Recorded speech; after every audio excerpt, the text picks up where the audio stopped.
Ndine imwe nyaya muri Zimbabwe endadzoka nayo panapa nhasi zvekare ndakakubatira iri kunzi Axlia Mnangagwa did not cash in on National Fabric says Rodzi. Pane nyaya yakambonetsa pachinzi first lady vanenge vakatswanya mari vakashandisa advantage kana kuti vakashandisa mukana kana kutora opportunity panyaya yenational dress yakambonetsa riya.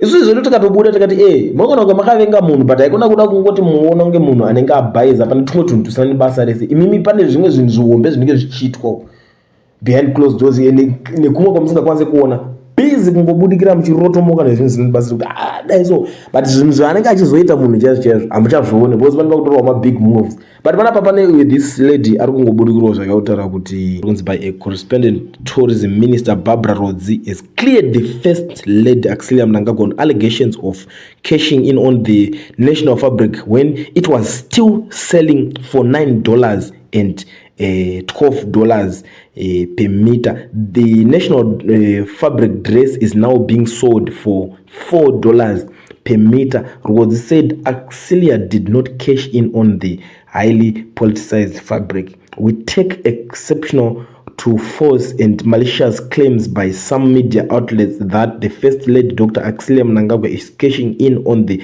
national fabric. Such claims are not only unfortunate but appear calculated to sow the good image of our hard-working mother of the nation who is our patron, said Rodzi. Zvekuzonzi hard-working chinchi our mother what zvake iye nangirikini vake na first lady vake hard-working mother vake vavo. Isusu panapa nyaya yatiri kungoya panapa yatangoongorora chete ndeyekuti mari vari kungonzi havana kudya handiti but isusu futi chimwe chinhu chinoitika nchekudai so makambona panenge pachibuda nyaya nyaya ikazongobuda inongonzi vanhu vamafesi vanotamba vese saka panapa angabudikira achitaura kuti aiwa vakadya mari because iye anozvitaura akamera pai kuti ngobuda chingovarerutsira kuti havana kudya mari.